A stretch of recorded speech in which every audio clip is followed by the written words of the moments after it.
السلام علیکم۔ میں امید کرتی ہوں کہ آپ سب خیریت سے ہوں گے۔ ڈیئر اسٹوڈنٹس، ہم اپنے آج کے اس لیکچر میں فورٹ ولیم کالج کی تحریک پر بات کریں گے۔ فورٹ ولیم کالج کے قیام سے پہلے اردو نثر کے فروغ کے امکانات کچھ زیادہ روشن نہیں تھے۔ دلی اور پھر لکھنؤ میں شاعری کو زیادہ اہمیت ملی۔ اس کی وجہ یہ تھی کہ شاعری فکر و خیال کے تخلیقی اظہار کے لیے زیادہ موزوں تھی اور اس میں قدرت بیان اور ذہنی برتری ثابت کرنے کے لیے زیادہ حربے استعمال ہو سکتے تھے۔ شاعری نہ صرف وسیلہ عزت تھی بلکہ یہ شخصی عظمت فضیلت کا اظہار بھی تھی۔ چنانچہ بندش، پھڑکتا ہوا قافیہ، گنگناتی ہوئی ردیف، سنگلاخ زمین اور مشکل الفاظ میں مضمون آفرینی عظمت فن کا اظہار بن گئی۔ شاعری کا اعلیٰ نمونہ چونکہ فارسی شاعری تھی، اس لیے فارسی زبان کے اسالیب بیان کی تقلید کو امتیازی شان حاصل ہو گئی۔ مغلیہ سلطنت کے دور عروج میں فارسی کو دربار اور معاشرے میں جو اہمیت حاصل تھی وہ زوال کے عہد میں بھی قائم رہی، اور مقامی زبانیں جو امتزاج کے بعد اردو کا روپ دھار چکی تھی فارسی کا مقابلہ نہ کر سکے۔ چنانچہ عمائدین حکومت اور شرفا نے فارسی زبان کو قبول کیا اور حکومت کا کاروبار، کتابوں کی تقریضیں اور دیباچے، شعراء کے تذکرے اور سفر نامے، ایون سب کچھ فارسی زبان میں لکھے۔ دلی کے گرد و نواح میں فارسی زبان کے غلبے کا نتیجہ یہ ہوا کہ اردو کو نیچ اور حقیر لوگوں کی زبان سمجھا جانے لگا اور اس میں طبع آزمائی غیر تہذیبی عمل قرار پا گئی۔ اردو شاعری کو دکن میں اور اردو نثر کو کلکتہ میں فروغ حاصل ہوا ہے، تو اس کی کئی اہم وجوہات ہیں۔ اولاً یہ علاقے فارسی تسلط سے نسبتاً آزاد تھے۔ دوسرے یہ کہ دکن اور کلکتہ میں عوام اور خاص دونوں کی جذباتی وابستگی فارسی کے ساتھ نسبتاً کم تھی، اور تیسرے یہ کہ دکن میں شاہیہ دور حکومت میں اور شمالی ہند میں انگریزوں کے بڑھتے ہوئے اقتدار میں فارسی کا غلبہ نسبتاً کم ہو گیا تھا۔ فورتھ یہ کہ انگریزوں نے ہندوستانی معاشرے کو سمجھنے کے لیے اردو اور ہندی کو اہمیت دی، لیکن مسلمان حکمرانوں کی سرکاری زبان فارسی کے خلاف واضح رد عمل کا اظہار کیا اور اس کے اثرات کم کرنے کی شعوری کاوش کی۔ نتیجہ یہ ہوا کہ شمالی ہندوستان میں اردو نثر کے فروغ کے امکانات نمایاں ہونے لگے اور فورٹ ولیم کالج نے انہیں روشن تر کرنے میں اہم کردار سر انجام دیا۔ تحریک فورٹ ولیم کالج کے محرکات خالصتاً ادبی نہیں بلکہ اس تحریک کے پس پشت کچھ سیاسی اغراض و مقاصد بھی کار فرما نظر آتے ہیں۔ تمدنی اعتبار سے 18ویں صدی عیسوی میں ہندوستان انتشار اور بد نظمی کا شکار تھا۔ غیر ملکی حملہ آوروں، گرد و نواح کی آویزشوں اور اندرونی ہنگاموں کی وجہ سے دلی کی مرکزی حکومت کمزور ہو چکی تھی۔ اس ابتری کا فائدہ غیر ملکی تاجروں نے اٹھایا۔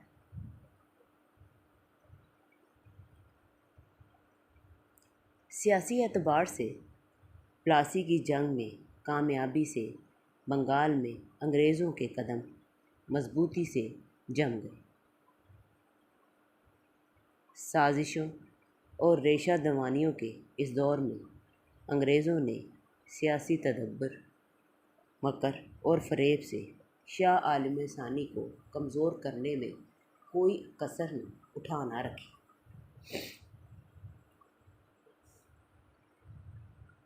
اس میں کوئی شک نہیں کہ انگریز ہندوستان میں تاجروں کے روپ میں آئے اور انہوں نے تا دم رخصت ہندوستان کو ایک تجارتی منڈی ہی تصور کیا، اس کے ساتھ تاجروں جیسا سلوک کیا اور صرف اپنے منافع پر نظر رکھی۔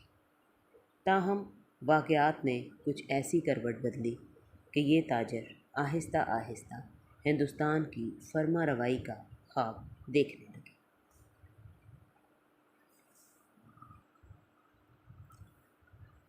1774 میں ریگولیٹنگ ایکٹ کا نفاذ ہوا تو بنگال میں انگریزی اقتدار کا پرچم لہرانے لگا۔ ایسٹ انڈیا کمپنی نے ابتدائی ایام میں تو خاموشی اور سکون کی حکمت عملی اختیار کی اور حکمران طبقے سے بیشتر اپنے تجارتی مفادات کا تحفظ حاصل کیا، لیکن جوں ہی حالات تبدیل ہوئے تو کمپنی نے بھیڑیے کا روپ اختیار کر لیا اور اقتدار پر قبضہ جمانے میں کوئی تاخیر نہ کی۔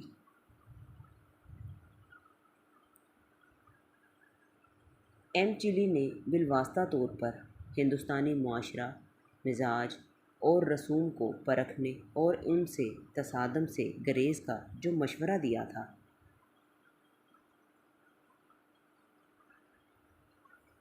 وہ مختصراً بیان کرتی ہوں۔ حکومت کو چاہیے کہ مسلسل مداخلت کی عادت چھوڑ دے اور خواہ کتنی ہی مدت کیوں نہ درکار ہو اس وقت کا انتظار کرے جب کہ وہ مناسب طریقے پر دخل دے سکے۔ رعایا اپنی قدیم رسوم اور روایات کے ساتھ بڑی وابستگی رکھتی ہے اور ہماری تہذیب و تمدن کو قابل کشش اور خوشگوار نہیں پاتی، لہٰذا اس کی طرف آہستہ آہستہ صبر و سہولت کے ساتھ اس کی روایتوں کو نتیجہ خیز بناتے ہوئے چلنے کی ضرورت ہے۔ اس زاویے سے ہندوستان میں انگریزوں نے اعتدال پسند، نیک مزاج اور مہربان حاکم کا تصور پیدا کرنے کی کوشش کی اور رعایا کو حکومت انگلیشیہ کی رواداری، انصاف اور مساوات عمل کا یقین دلایا۔ ایم چلی کے الفاظ میں ہندوستان کی رعایا نیک خو تھی اور اس معاوضے کی پوری حقدار تھی۔ انگریز حکمرانوں نے اہل ہند کو فوائد کا جو خواب دکھایا تھا، اس کی ایک تعبیر ریگولیٹنگ ایکٹ کے ذریعے سامنے آئی اور اس دور میں کئی ایسے انگریز برسر اقتدار آ گئے جنہیں ہندوستان کے حالات و واقعات اور تہذیب و تمدن پر گہری نظر ڈالنے کی ضرورت محسوس ہوئی۔ ان میں سے وارن ہیسٹنگز کو یہ اہمیت حاصل ہے کہ اس نے انگریز ایم چلی کے حوالے سے نظریات کو زیادہ تدبر سے بروئے کار لانے کی کوشش کی اور علم و دانش کا وہ تجربہ جو اس نے شاعر کوپر، سیاستدان، صحافی چرچل اور ادیب جانسن نے حاصل کیا تھا، ہندوستان میں عقل مندی سے استعمال کیا۔ چنانچہ وارن ہیسٹنگز ہندوستان میں آتے ہی مشرقی علوم، افکار اور نظریات کا سرپرست بن گیا۔ سنسکرت اور عربی کی تعلیم کے لیے کالج قائم کیے۔ سر ولیم جونز کی معاونت سے Royal Asiatic society of Bengal کی بنیاد ڈالی، فارسی ادب کا مطالعہ کیا اور کئی نظموں کے تراجم کروائے۔ وارن ہیسٹنگز مسلمانوں کے ان علوم و فنون کا جو ہندوستان میں مروج تھے ایسا گرویدہ ہوا کہ اس نے فارسی زبان کی تعلیم کو آکسفورڈ میں انگریزوں کی وسیع تعلیم کا جزو قرار دیا۔ نہ صرف یہی بلکہ ہندوستانی ثقافت کی تفہیم کے لیے 1780 میں مدرسہ عالیہ کلکتہ کی بنیاد رکھی۔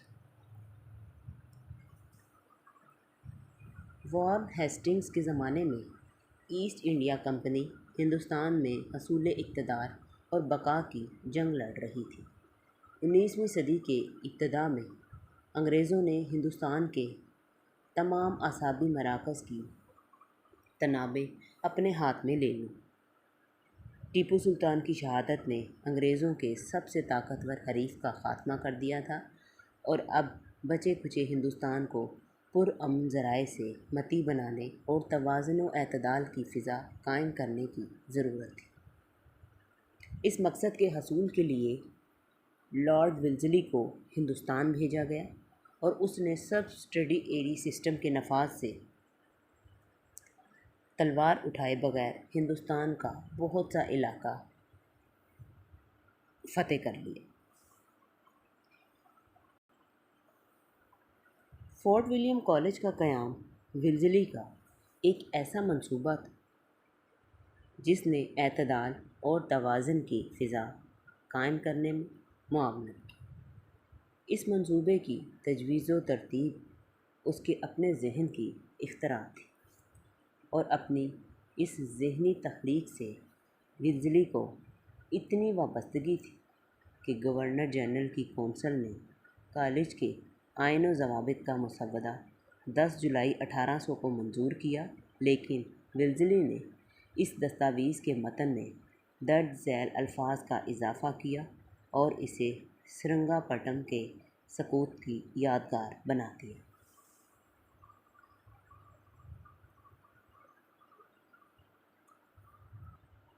پلاسی کی لڑائی کے بعد جب بنگال کی دیوانی انگریزوں کے احاطہ اقتدار میں آئی تو ہندوستانی زبان، مذہبی عقائد اور معاشرتی حالات کا مطالعہ ناگزیر ہو چکا تھا۔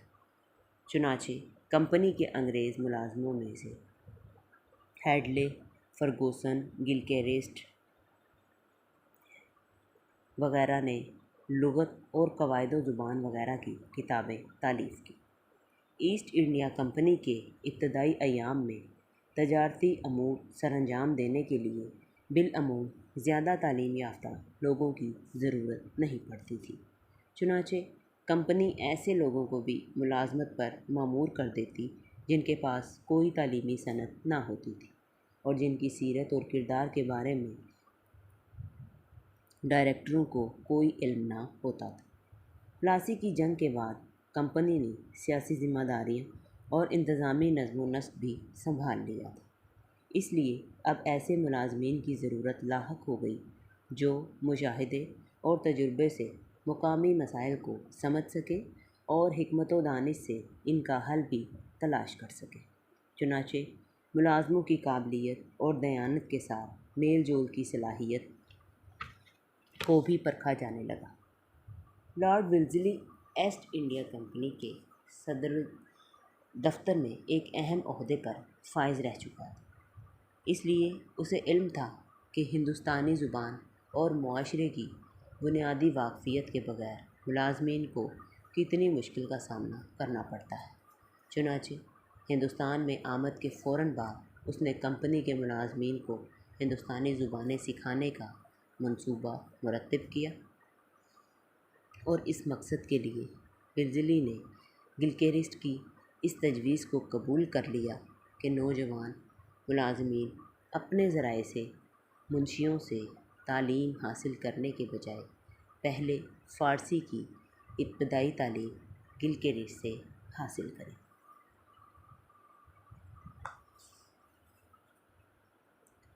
فورٹ ولیم کالج کا ایک اور مقصد فارسی کی حاکمیت کو کم کرنا اور مسلمانوں کو اپنے ثقافتی محور سے ہٹانا بھی تھا۔ اس میں کوئی شک نہیں کہ فارسی مغل بادشاہوں کی درباری زبان تھی، تاہم اس کے زوال کے آثار 18ویں صدی کے اوائل میں ظاہر ہونا شروع ہو چکے تھے اور مقامی زبانوں کے میل جول سے نہ صرف ایک نئی زبان کا ڈھانچہ مکمل ہو چکا تھا، بلکہ اس میں اچھا ادب بھی تخلیق ہونے لگا تھا، اور اب انگریزوں کو فارسی زبان سے خوف کھانے کی بالکل ضرورت نہیں تھی۔ حقیقت یہ ہے کہ ولزلی نے فارسی اور اردو میں اختلاف کی خلیج حائل کرنے کی بجائے ہندی، اردو اور بنگالی کو الگ الگ زبانوں میں ابھارنے اور محدود جغرافیائی خطوں میں پھلنے پھولنے کا موقع فراہم کیا، اور حصول مقصد کے لیے ہر زبان کے رسم الخط کو اعلی کار بنایا۔ اردو چونکہ فارسی حروف میں دائیں سے بائیں طرف کو لکھی جاتی ہے، اس لیے اس زبان پر مسلمانوں کی مہر ثبت کی گئی۔ دوسری طرف ہندی دیوناگری حروف میں بائیں سے دائیں طرف کو لکھی جاتی ہیں، اس لیے اس زبان پر ہندوؤں کی ملکیت قائم ہو گئی، اور یوں مذہب کی عمودی اور ذات پات کی افقی تفریق میں زبان کے اختلاف کی تیسری جہت بھی شامل کر دی۔ فورٹ ولیم کالج کے قیام کا ایک اور مقصد تصنیفات کے ذریعے ہندوستانی رعایا کے دلوں پر انگریزی حکومت کی شان و شوکت، فیاضی، علم دوستی اور رعایا پروری کا نقش قائم کرنا بھی تھا۔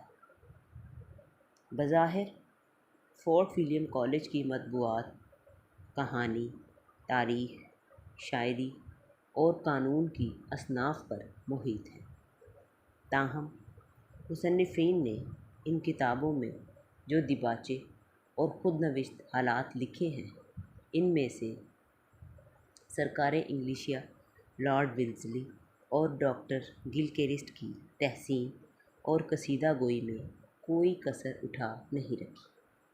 چنانچہ ان کتب کے ذریعے ہندوستانی مصنفین نے رعایا کو یہ باور کرانے کی کوشش کی کہ وہ محکومی کے باوصف ایک مہیر اور منصف حکومت کے زیر سایہ خوشحالی اور فارغ البالی کی زندگی بسر کر رہے ہیں۔ فورٹ ولیم کالج کے قیام کے محرکار سیاسی تھے، لیکن اس کے ثمرات نے بالواسطہ اور بلا واسطہ ادب کو بھی متاثر کیا۔ اردو نثر کی ایک مؤثر تحریک کو جنم دیا۔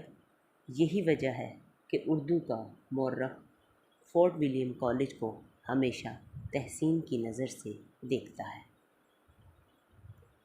اس میں کوئی شک نہیں کہ فورٹ ولیم کالج نے اردو کے تخلیقی ادب میں تصنیف و تالیف کا کوئی اہم کارنامہ سر انجام نہیں دیا، اور ڈاکٹر گلکرسٹ نے کالج کے طلباء کی تعلیمی ضروریات کو پورا کرنے کے لیے زیادہ تر کلاسیکی زبانوں کی مشہور اور مقبول کتابوں کو ہی اردو میں منتقل کرنے کی کوشش کی۔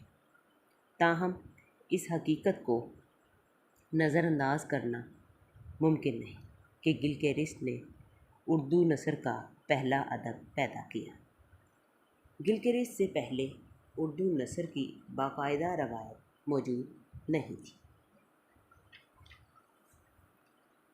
بلا شبہ کچھ تراجم بکھری ہوئی صورت میں تو ملتے ہیں، لیکن ان میں سے بیشتر میں زبان غرابت کا شکار ہے۔ فارسی الفاظ کی غیر فطری استعمال سے نثر کو مرصع بنانے کی کوشش کی گئی۔ فورٹ ولیم کالج کے مصنفوں نے سادگی اور سلاست کے ایسے نمونے پیش کیے جو اس سے پہلے موجود نہیں تھے۔ اہم بات یہ ہے کہ فورٹ ولیم کالج کی کتب میں لفظی ترجمے پر زور نہیں دیا گیا، بلکہ مفہوم کو اردو کا جامہ پہنانے کی سعی کی گئی۔ چنانچہ مصنفین متبادل الفاظ کے انتخاب میں نہ صرف آزاد تھے بلکہ تخلیقی تسلسل کو برقرار رکھنے اور قصے کو ہندوستانی معاشرت کا نمائندہ بنانے کے لیے انہیں روزمرہ کو ملحوظ نظر رکھنے کی اجازت بھی تھی۔ یہی وجہ ہے کہ میر امن کی باغ و بہار، حیدر بخش حیدری کی طوطا کہانی، نہال چند لاہوری کی مذہب عشق کے تراجم میں زبان لڑکھڑانے کے بجائے رواں دواں نظر آتی ہے۔ فورٹ ولیم کالج کے مصنفین نے اردو کے فارسی زدہ اسلوب کو آزادی کا سانس لینے کا موقع عطا کیا اور اس کی داخلی خوبیوں کی انفرادیت اجاگر کر دی۔ چنانچہ فورٹ ولیم کالج کے ادبا نے ایک ایسی تحریک کو فروغ دیا جس نے اردو نثر کو ادبی اظہار کی راہ دکھائی اور اس کے لیے ایک عام فہم اور سادہ اسلوب نگارش رائج کی۔ تحریک فورٹ ولیم کالج نے بالخصوص عوامی دلچسپی کو فوقیت دی اور قصوں اور کہانیوں کو ادب میں پیش کرنے کا بیڑا اٹھایا۔ چنانچہ فارسی اور سنسکرت کے وہ قصے جن کا داستانی عنصر سننے والوں پر سحر طاری کر دیتا تھا، جب اردو میں منتقل ہو گئے تو نہ صرف اس زبان میں عوام کی دلچسپی بڑھ گئی بلکہ داستان گوئی کے فن کو بھی فروغ حاصل ہوا۔ تحریک فورٹ ولیم کالج کے اس کارنامے کو نظر انداز کرنا ممکن نہیں کہ اس نے چہار درویش، طوطا کہانی، آرائش محفل، داستان امیر حمزہ، قصہ گل بقولی، مادھو لال، کام کنڈلا اور شکنتلا وغیرہ کو اردو میں منتقل کیا اور یوں اردو کے داستانی ادب میں خاطر خواہ اضافہ کر دیا۔ چنانچہ اب یہ کہا جا سکتا ہے کہ اردو میں داستان نگاری کا ارتقاء فورٹ ولیم کالج کا راہینی احسان ہے۔ فورٹ ولیم کالج کی ادبی جہد کا نمائندہ اور اس تحریک کا اہم ترین کردار ڈاکٹر گلکرسٹ ہے۔ گلکرسٹ کو بنیادی طور پر ادب سے کوئی دلچسپی نہیں تھی۔